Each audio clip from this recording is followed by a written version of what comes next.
নমস্কার, খেয়ালের তরিতে সবারই অনেক অনেক ওয়েলকাম। আশা করব সবাই খুব ভালো আছেন।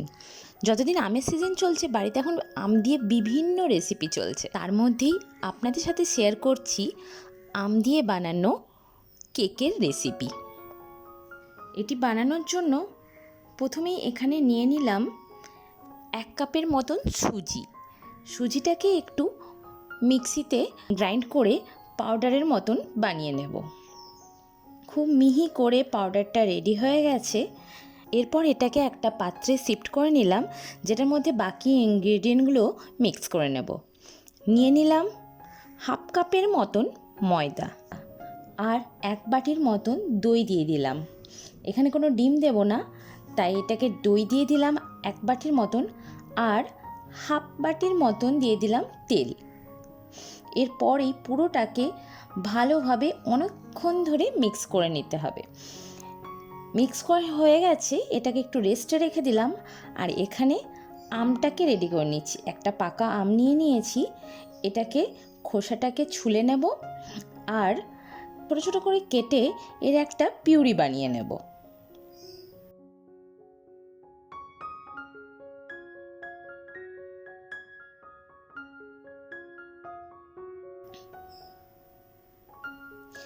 সমস্ত খোসাগুলো ছোলা হয়ে গেছে। এরপর এইভাবে কেটে কেটে নিয়ে নিচ্ছি মিক্সির মধ্যে। আর এর সঙ্গেই দিয়ে দেব প্রয়োজন মতন চিনি। যে যেরকম যতটা মিষ্টি খাবেন সেই অনুযায়ী চিনি। আমি এখানে 1/2 কাপের মতন চিনি দিয়ে দিলাম। আমটাও বেশ ভালো মিষ্টি আছে, একটু টেস্ট করে দেখে নেবেন। টক থাকলে একটু বেশি মিষ্টি দিতে হবে। এরপর এটা দেখুন একসাথে দুটো গ্রাইন্ড করে নিয়েছি। এই পুরোটাকেও বাকি মিশ্রণটার মধ্যে দিয়ে দেব। এটা অনেকটা ঠিক হয়ে গেছে, কারণ সুজিটা দইয়ের মধ্যে যেটুকু জল ছিল সেটা সোক করে নিয়ে এটা অনেকটা মোটা হয়ে গেছে। কিন্তু এই পিউরিটা দিয়ে মেখে নিলে খুব পাতলা করে আমাদের এই পেস্টটা হবে না, একদম মোটা করে ঠিকভাবেই বানাতে হবে।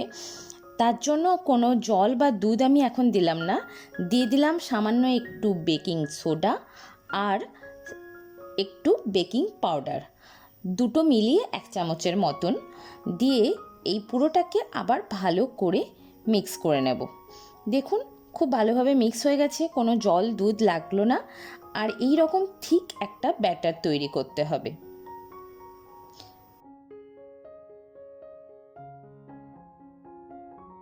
এরপর যে পাত্রটার মধ্যে আমরা কেকটা বেক করতে দেব সেটাকে ভালোভাবে তেল দিয়ে গ্রিস করে নিলাম। আমি অলরেডি কাগজগুলোকে সাইজ করে কেটে নিয়েছি। আপনাদের কাছে ফিল্টার পেপার থাকলে অবশ্যই সেটা দিয়ে দিতে পারেন, আর না দিলেও এটার মধ্যে একটু গুঁড়ো ময়দা বুলিয়ে দিতে পারেন। আমি এখানে কাগজগুলোকে কেটে নিয়েছি সাইজ করে, সাইডের দিক থেকেও দিয়ে দিচ্ছি। এগুলো নর্মাল খাতার কাগজকেই আমি কেটে নিয়েছি। এইভাবে কেটে ভালো করে তেল পুরো বাটিটার মধ্যে বুলিয়ে দিয়েছি এবং কাগজগুলোকে ওর মধ্যে ভালোভাবে সেট করে দিলাম। একটু এগুলোকে সাইডে রেখে ড্রাই ফ্রুটগুলোকে ছোট ছোট করে কেটে নেব। এখানে নিয়েছি কয়েকটা কাজু আর কয়েকটা অ্যালমন্ড, এগুলোকে ছোট ছোট করে কাটা হয়ে গেছে। এরপর ব্যাটারটা এর মধ্যে দিয়ে দেব।